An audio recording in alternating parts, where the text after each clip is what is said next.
How we doing, gang? I'm just taking a walk here to the bus stop. Scooter's getting a flat tire repaired, and was walking from my house to the bus stop and was thinking about a subject I wanted to talk about. And it'll require vulnerability like all of this stuff does. But it's the subject of staying pure in your sexual integrity when things aren't going well in your relationship. Is right now, Dawn and I are at a point of struggle, and all couples go through it. But I'm bringing this up because we all make our happy commitments to each other when we're in a counseling session or sitting at home together happy during a meal and decide we're going to make a resolution to do this, that, or whatever. You're going to stop watching porn and be true to your wife. That's a good one. Well, then your wife pisses you off.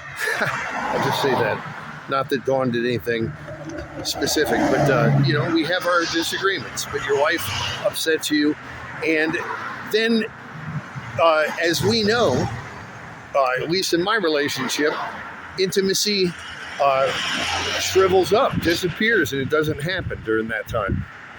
Well, guys are still guys, and so I found that during those times, my flesh tells me, Satan tells me, she wants to treat you like that, you can look at that. He wants me to use that as a weapon. And it's during the times that you're down that he comes after you. He'll let you get your participation trophy, doing it while your wife's watching you and all that, and feel good about yourself. But then when the real challenge comes, what do? That's the question. Is when we're not getting along with our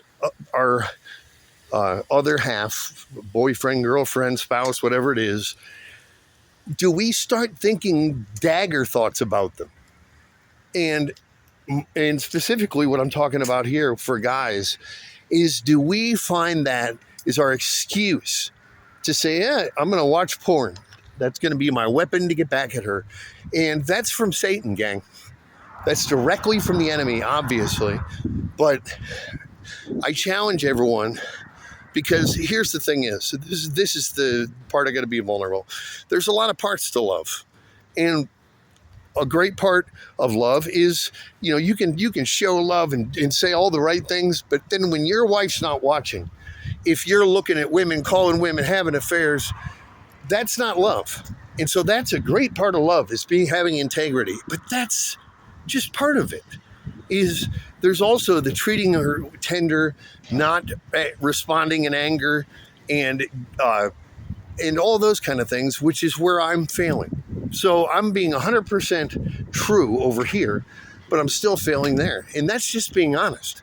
I'm never going to be a Christian. Nothing disturbs me more than all these Christians that they're the coaches, and they're the well-rounded package, and they're going to tell you how to do everything perfect. That's none of us.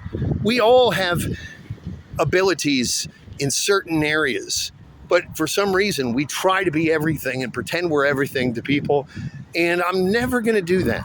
I'm going to tell you where I've found victory, and I'm going to tell you to follow me in that way. But no means do I want you at this point in my life to follow the struggles I'm having with temperament and anger.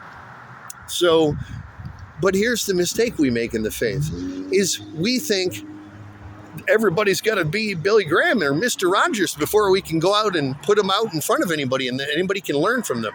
And that's where we go wrong. We think we need to have this polished, person with the little ding coming off their teeth that's going to be the one to teach, when God uses the broken people in the Bible. So, excuse me, got to get across the street here.